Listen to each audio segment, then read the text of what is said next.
Welcome to another episode of People with Passion for Pets. Today, my guest on the show is the president of the Arizona Search, Track, and Rescue Organization. Her name is Kristi Smith.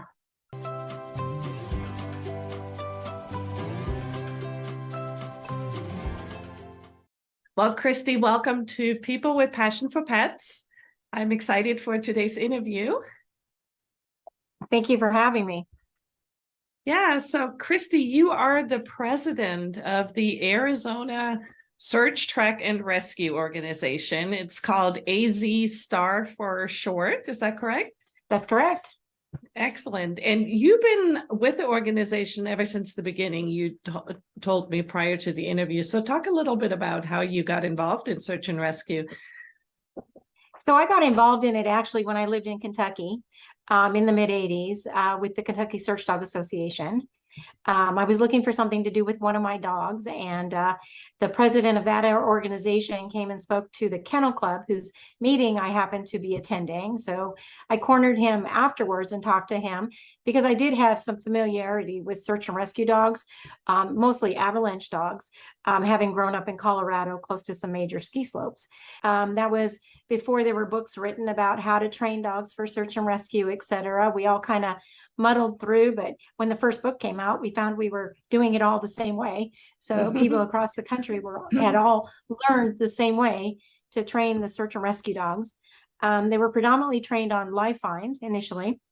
And then we started spreading out and training them to find, people who had we actually trained on deceased individuals using pseudoscents and using some real scents that were gathered from medical examiners, et cetera.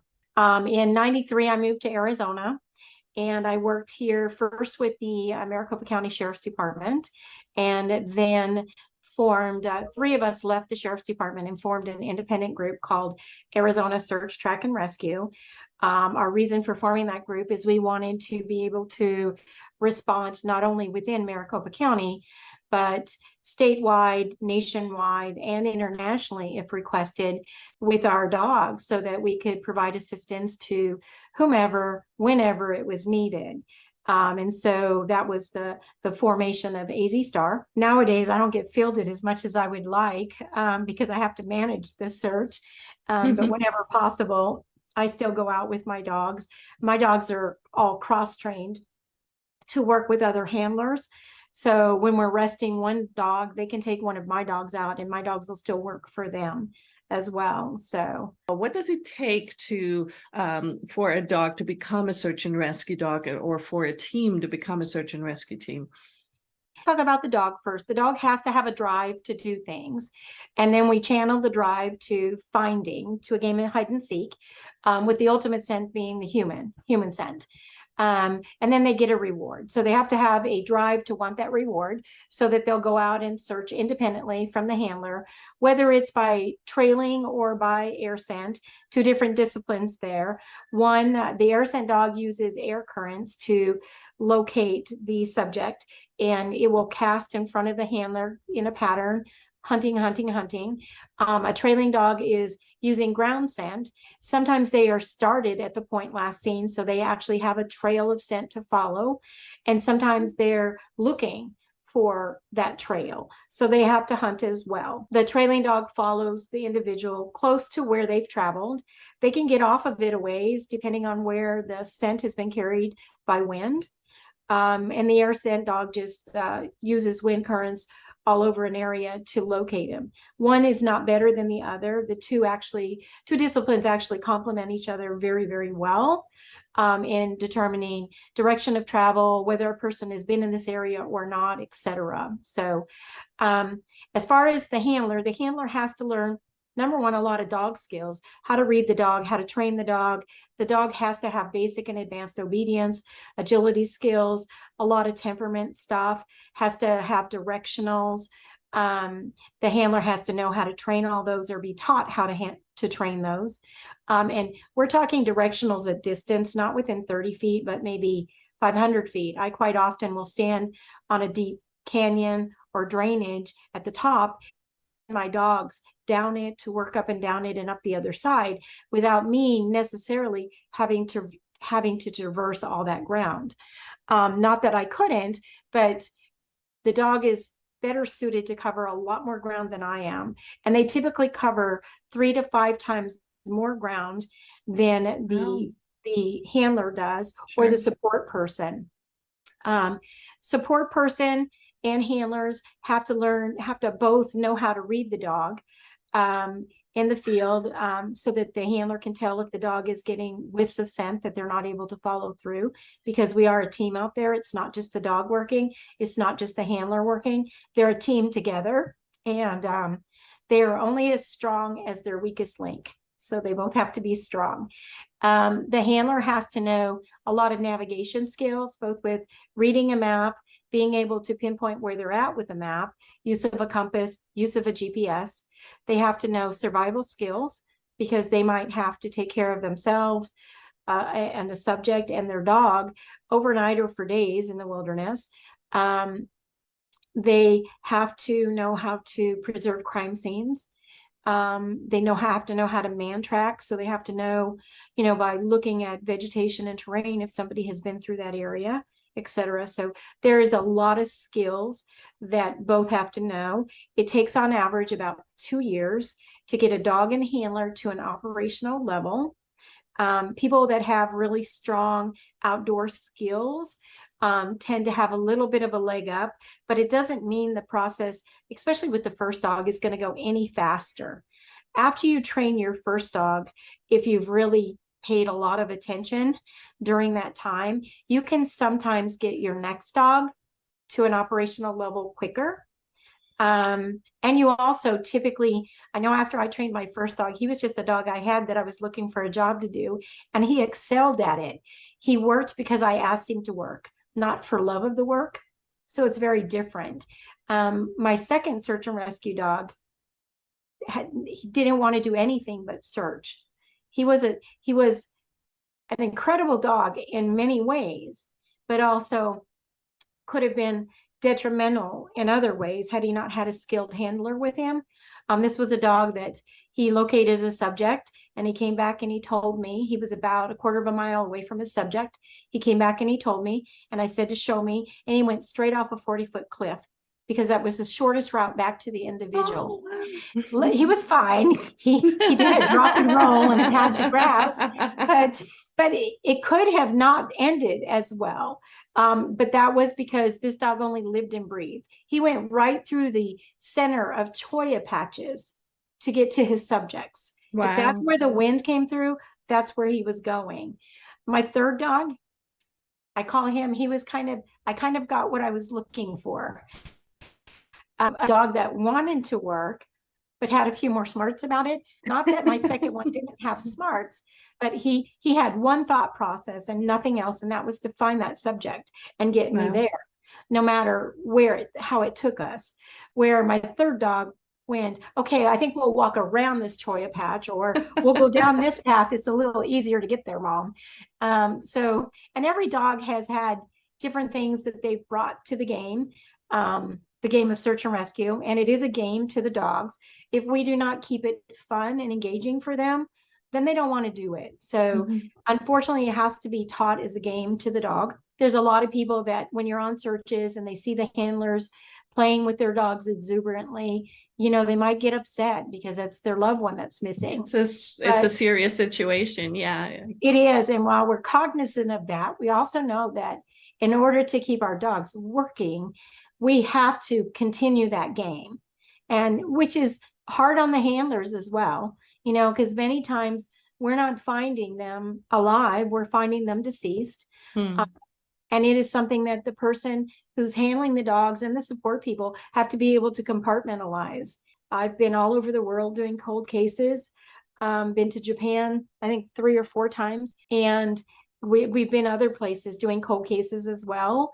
And it's just something that we do because it needs to be done. And as a parent or, having family members, I would want to know for sure what happened to my family member or my loved one.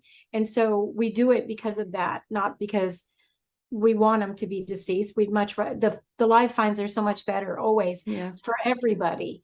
But in order to keep our dogs happy about working, even on those cold cases, we have to be able to compartmentalize things and set it aside and grieve separately. Well, thank you for sharing that. So you are 100% a volunteer organization, meaning everything that runs within your organization is done by volunteers. And so you obviously have a need for people supporting your cause. Talk a little bit about that, about how people can support you. So obviously, volunteering time, either as a supporter, a handler, or one of the other extraneous personnel we need for managing searches and stuff, is always helpful. Volunteering to come out occasionally and hide for the dogs is a big thing. All the handlers struggle with finding lots of new people to come out and be our quote subjects and hide for us, either in the desert or in urban areas that we might be training in. We also, survive by corporate and private donations. We do try to do fundraisers, but those fundraisers take a lot of time and energy away from us training. So we try to minimize those as much as possible. One of the things we're trying to find is somebody that is a grant writer that wants to donate some time to write grants, because we know there are a ton of grants out there, but none of us on the team right now are skilled grant writers. So we're, when we try to write a grant, we're not always as successful as we could be, just because we don't know what we're doing. Well, I'm sure there's going to be a lot of people interested in learning more about your organization. So share where they can find you. I know you have a website. Are you on other social media as well? It's on our website, which is www.AZSTaR.org. We do have our links to our Facebook and our Instagram accounts, etc., so that people can find us. There's also a contact us on the website. There's also phone numbers and emails. That we do a lot of educational stuff for different types of health fairs, etc., so that people are educated on staying safe if they're out in the wilderness, etc. So there's a lot of those things that we do, along with stuff with kids and how if they get separated from adults, how they can also keep from becoming a subject. That's wonderful. Now, you talked about your training. How often do you guys train? What does it take to keep a dog up in his skills? So it takes quite a bit. We have a mandatory once a month training at minimum, where the entire group gets together and trains. And then we have some what we call impromptu trainings, where the people in the East Valley might get together once or twice a week, and the people in the West Valley get together once or twice a week. And it all kind of varies. A handler has to train about 5 of the 7 days a week. Wow. Either doing runaway stuff or obedience stuff, or some type of search type exercise that keeps the dog using its nose well. Yeah, and so it sounds like a perfect opportunity to see how that really all works together, is to volunteer and be a subject for the dogs to find, because then you really get the firsthand experience of how that all goes. That's typically the best place to start. Yes. Wonderful. That's where a lot of people get hooked. Well, it's so interesting. And obviously, it's also a very important need. Now, you don't just do like lost people. I saw that there were some other skills that some of the handler teams have. Can you elaborate a little bit on that? Yes. So we search for people who have drowned. We do, of course, the lost people, cold cases. We get asked to do a lot of stuff for homicide investigations as well. Our handlers are also trained to rappel with their dogs, because many of our searches do take us into different types of environment that we might need to put a harness and a rope on. We all, like I said, we are all trained in man tracking as well as crime scene preservation. And because of that, sometimes if it's too hot or the terrain is not suitable for the dogs, which most terrain is, it just depends on the time and what the temperatures are. But we can man track as well, because we all practice that in our man tracking teams. as well, so that we can track even without the dogs. It's just not as quick and not as efficient. A dog can cover the amount of ground that 35 people can cover. Wow. So their sense of smell is 100 million times greater than ours, and we can't even fathom that. Yeah, that's amazing. It's such an amazing skill, and it's so neat that there are people out there that use that and train the dogs to help in this way. It really, really is amazing. If people join our team or want to join our team, we teach them all the necessary skills. When we do our trainings, our motto is we train as we search and we search as we train. So, we try to mimic those scenarios as much as possible. Obviously, when we're starting a young dog, it's a little bit different, but we do train people how to train their dog as well as train them for all the different skills.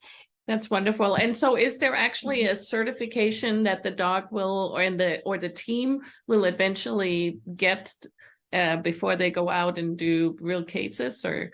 Yes, so we have our own standards. They're some of the toughest in the nation, which we felt was important, so that we knew that our dogs can work in any environment, any terrain, through any distractions or situations. And they test not only the dog, but there's portions that test the handlers and support staff as well. Well, it sounds like it's a wonderful organization, a really obviously great cause to be a part of it, but it also sounds like it's very demanding. You have to have a lot of skill, but as you were saying, you also have to have probably a lot of endurance and be somewhat physically fit to be able to go out and do these searches. To do this, you have to have a passion of doing it, because there will be months, sometimes 6, 7, 8 weeks where we go by and we don't have a call out.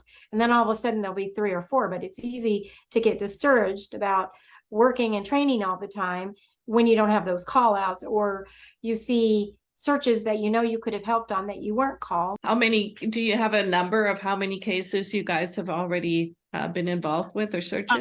I've never totaled them up. I can tell you that our average is we get about 35 plus call outs a year. Of those, in most years, we respond to the majority of them. This past year, there were a couple that we did not have teams available because they were elsewhere to respond, so we weren't able to. I can tell you our heaviest year, we did 102 search days. Wow. So that's a third of the year we were searching. Wow, that's amazing. And how about your own dogs? What do you have multiple dogs? Do you just have one working dog, or how does it work? No, I'm one of those that has multiples. It seems to have grown over the years. I currently have 7 right now. I have a 14-year-old that is now retired, my 14-year-old. I have 2 9-year-olds. I have a 4-year-old, almost 3-year-old, and then I have that's 1, 2, 3, 4, 5. And then I have 2 that are just 18 months and in training. Oh, wow. So, and is it a certain breed that you specifically look for, or are all breeds, good to, I know that a lot of times for tracking dogs, they'll use like maybe a hound dog or a bloodhound or something like that. Are there certain breeds that you prefer? So everybody has their own preference. I've trained a lot of breeds and helped handlers train a lot of breeds over the years. It's not so much the breed, it is the drive of the breed, or of that individual dog. And you have to know the type of dog you're working with to get it to engage properly and keep it engaged. I'm a professional dog trainer by trade, so that helps me assess dogs. I also tend to watch the dog initially and see what it does before I decide which discipline it should do. So I have Belgian Tervuurens. If I force them to put their noses down, they will quickly pull them up, because they'll figure out that the fastest way to that subject, if they can smell them on the wind currents, is to follow the wind, not the trail. And I want the fastest way to the subject. I also typically have a bloodhound that I work. My bloodhound passed away a little over a year ago, and I'm waiting for a new puppy from the breeder. They are the Rolls Royce of trailing dogs as far as I'm concerned. They naturally go to ground and stay there, and they will naturally follow a human scent because that's what they've been bred to do since the 1800s. My bloodhounds, if they get a good air scent, will pull off an air scent the last little bit to the subject as well. So it's not that it's any one versus the other. It's about what works for the given situation. I also have an Australian Shepherd as well that is excelling at search and rescue too. So that's awesome. On our team, we have Goldens, we have German Shepherds, we have mixed breeds. We have, I think, one of our dogs that's on there now is I want to say he's probably a hound mix of some sort. And I think one of the hounds that's in him is a sight hound because of how he works. And the how his body is. I would say he's one of the sight hounds. So like greyhound. Awesome. So yeah, and that's what we find too in so many different things. It's, I mean, certain breeds certainly are bred for certain tasks, but then there's always the things that just surprise you on how dogs excel in all kinds of different ways. Right. I mean, I one time trained a Cane Corso to do search and rescue. Oh, wow. And that's awesome. not a breed one would ever think of as doing search and rescue, but she excelled at it. So that's wonderful. Well, this has been such a great interview and so much wonderful information. I hope that people will go to your website. Again, we'll share that in the description below the video. I hope that people will look at your organization and hopefully get involved in any way that they possibly can to help you with your cause. But thank you so much for being on the show today. Oh, you're welcome. Thank you so much for having us and letting us tell people a little bit about AZSTaR. If you enjoyed today's episode of People with Passion for Pets, then please join us for the rest of season 2. I'm going to go ahead and share that playlist for you right over here. And until next time, keep your paws on the road.